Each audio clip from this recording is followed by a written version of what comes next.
अब टीएमसी ने भी रणनीति बदली है।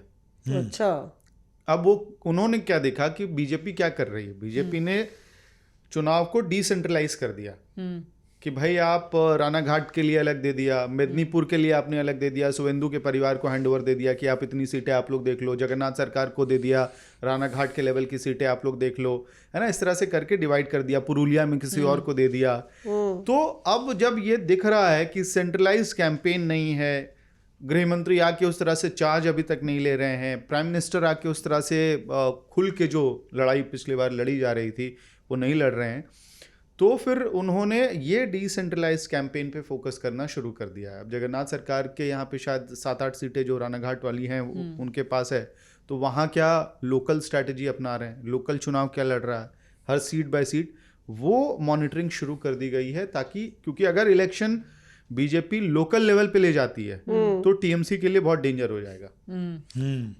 वही मतलब मुझे लगता है कि पिछली बार इसका फायदा टीएमसी को मिला था कि सेंट्रलाइज चुनाव था, तो बंगाली अस्मिता वहां से जाग गई थी। अब क्या अगर आप लोकल लेवल पे ले जाएंगे तो local corruption, local angst, local workers की बदतमीजी, या कहीं साइक्लोन आया उसका पैसा नहीं मिला, कहीं पौंड का पैसा ना लोगों था, की इच्छाएं, उम्मीदें और गुस्सा, तो वो काउंटर करने पे अभी सबसे ज्यादा पता है आपको कौन लड़ रहा है सबसे ज्यादा सीटों पर? कांग्रेस 294 सीटों पर चुनाव लड़ रही है, और आम आदमी पार्टी असम में लड़ रही है, और टीएमसी 291 सीटों पर चुनाव लड़ रही है, मतलब 3 कम।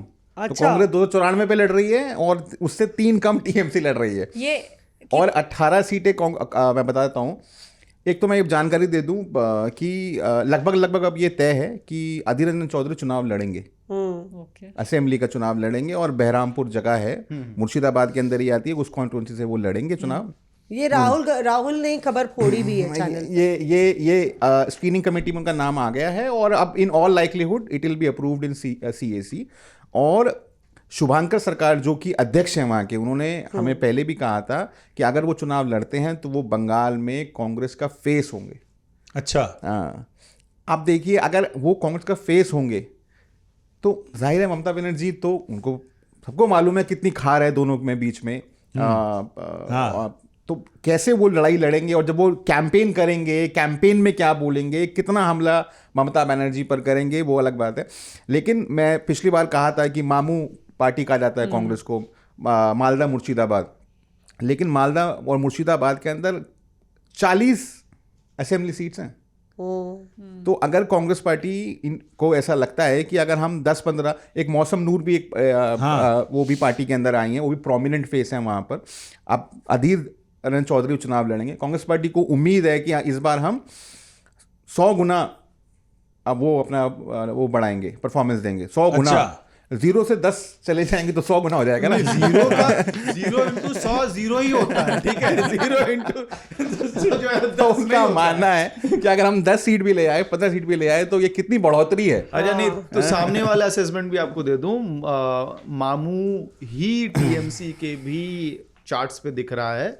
मालदा मुर्शिदाबाद जहां पे कांग्रेस बेटर कर सकती है, इंप्रूव कर सकती है, 5+3 का आंकड़ा उनके चार्ट पे इस वक्त प्रोबेबल दिख रहा है, जहां वो फाइट में, कांग्रेस अच्छी फाइट में, 5 सीटें और 3 सीटें। और टीएमसी केरला में भी लड़ रही है।